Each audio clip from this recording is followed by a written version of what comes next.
अस्सलाम वालेकुम रहमतुल्लाहि व बरकातुहू। पढ़ो आज को दुरूद पढ़ो, दुरूद से कभी गाफिल ना हो। दुरूद पढ़ो अल्लाहुम्मा सल्ली अला मुहम्मद व अला आलि मुहम्मद व बारिक वसल्लम। उसमें सबका इंतकाफ है कि 7 दिन आपकी वालिदा ने दूध पिलाया, फिर चंद रोज़ सोविया अबू लहब की लौंडी ने दूध पिलाया और आपकी खिलाई मुकर्रर हुई, और ये वही लौंडी है कि जिसको अबू लहब ने मुसर्रदा विलादत शरीफ उससे सुनकर आज़ाद कर दिया था कि जा मोहम्मद सल्लल्लाहु अलैहि वसल्लम को दूध पिलाना। रिवायत है कि हज़रत अब्बास रज़ी अल्लाह ताला अन्हु ने अबू लहब को ख्वाब में देखा और दरियाफ्त किया कि ए दुश्मने रसूल, तेरा मरने के बाद क्या हाल हुआ। अबू लहब ने ये बयान किया कि मैं हमेशा सख्त अज़ाबों में मुब्तला रहता हूँ, लेकिन पीर की रात को उन 2 उंगलियों से दोज़ख से पानी पीने को मिलता है जिनसे मीलादे मोहम्मदी सल्लल्लाहु अलैहि वसल्लम की खुशी में सोविया को आज़ाद करने का इशारा किया था, और मेरे अज़ाबों में कमी हो जाती है और उस रात मुझे ऐसी राहत नसीब होती है कि 6 दिन का अजाब भूल जाता हूँ। मुसलमानों, ज़रा इंसाफ करो कि जब ऐसा काफिर दुश्मन रसूल की, जिसकी मज़म्मत का कलाम अल्लाह गवाह है, मीलादे मोहम्मदी सल्लल्लाहु अलैहि वसल्लम की खुशी में अजाब से निजात पाए, तो जो मुसलमान की अपना जान व माल उस मीलाद शरीफ की खुशी में सर्फ करे, वो अल्लाह ताला के इनाम व इकराम और अतैयात से महरूम रह सकता है। ये रिवायत अहया अल अलूम और मवाहब लदुनिया शरीह सफ़ाए काजी अयास रहमतुल्लाह अलैह में मौजूद और मनकूल है। पढ़ो दुरूद पढ़ो आज को दुरूद पढ़ो, दुरूद से कभी गाफिल ना हो। दुरूद पढ़ो अल्लाहुम्मा सल्ली अला मुहम्मद व अला आलि मुहम्मद व बारिक वसल्लम। सोविया के बाद ये अबदी वशादते सरमदी हज़रत हलीमा सादिया को इनायत हुई। हलीमा से रिवायत है कि जब आप पैदा हुए, एक रात हमारे कबीला में अगैब से आवाज़ आई कि ए बनी साद की और तो खबरदार हो, अल्लाह ताला ने बरक़ात नाजिल फरमाई है कि एक लड़का कुरैश में पैदा हुआ है और वो दिन का सूरज और रात का चाँद है, और दौड़ो और जल्दी करो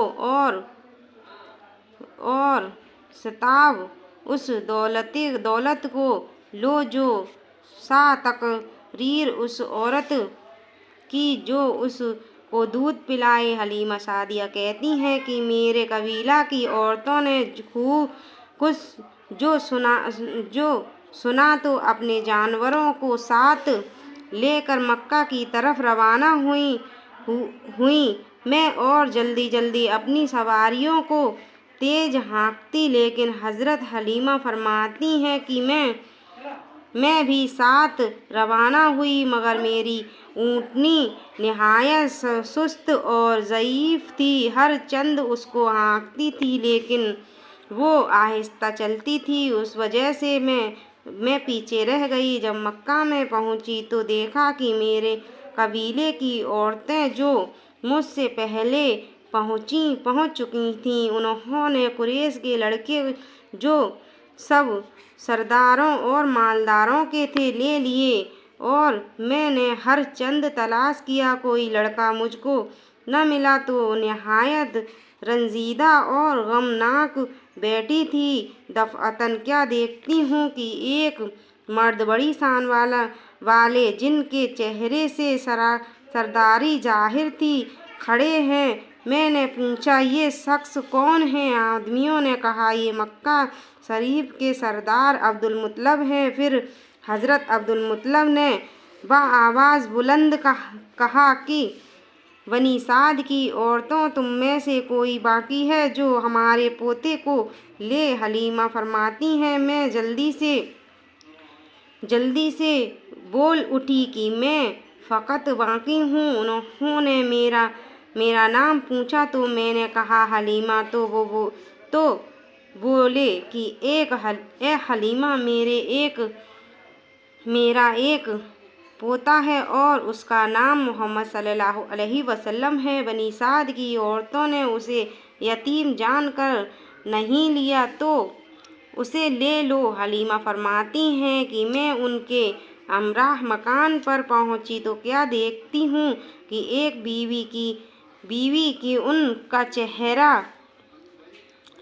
چہرہ جیسے 14ویں رات کا چاند ہو بیٹھی ہیں۔ معلوم ہوا کہ آپ کی والدہ ہیں۔ حضرت عبدالمطلب نے میرا حال بیان کیا، سن کر نہایت خوش ہوئیں اور بہت تعظیم کی اور مکان میں لے گئیں جہاں حضرت آرام فرما تھے۔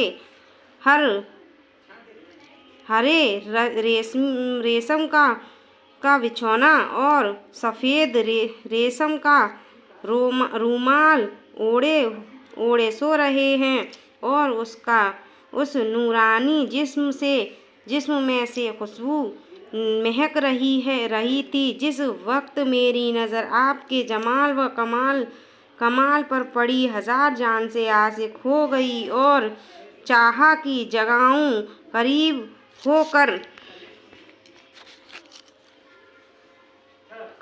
ہو کر اپنا ہاتھ آہستہ سے سینہ مبارک پر رکھا۔ آپ نے آنکھیں کھول دیں اور میری طرف دیکھ کر مسکرائے۔ میں نے دونوں آنکھوں کے بیچ میں بوسہ دے کر گود میں اٹھا لیا اور اپنے داہنی طرف سے دودھ پیش کیا۔ آپ نے پیا۔ پھر میں نے چاہا کہ بائیں جانب کا بھی پلاؤں، آپ نے نہیں پیا اور اپنے بھائی کے واسطے چھوڑ دیا۔ اللہ اللہ، یہ انصاف اور یہ عمر! پڑھو عاشقوں، درود پڑھو، درود سے کبھی غافل نہ ہو۔ درود پڑھو۔ اللہم صلی علی محمد وعلی آل محمد وبارک وسلم۔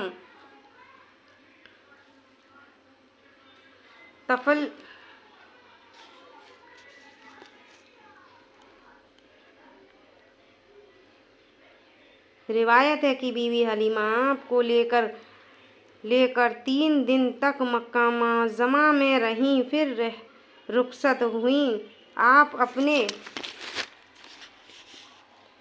اپنے مقام پر آئیں اور ان کے شوہر نے حضرت کو دیکھا تو بہت خوش ہوئے اور سجدہ شکر ادا کیا۔ حضرت حلیمہ فرماتی ہیں کہ ہمارا قافلہ روانہ ہوا اور حضرت کو لے کر میں بھی چلی تو اونٹنی پر آگے حضرت کو لیا اور پیچھے شوہر کو بٹھا کر قصد کیا تو اسی اونٹنی نے کعبہ کی طرف سجدے کیے اور چستی اور چالاکی سے چلی کہ سب ساتھیوں کی سواریاں پیچھے رہ گئیں اور اونٹنی اس دولت عظمیٰ اور نعمت کبریٰ کو لے کر کیسی اترائی ہوئی زبانِ حال سے یہ کہتی ہوئی چلی کہ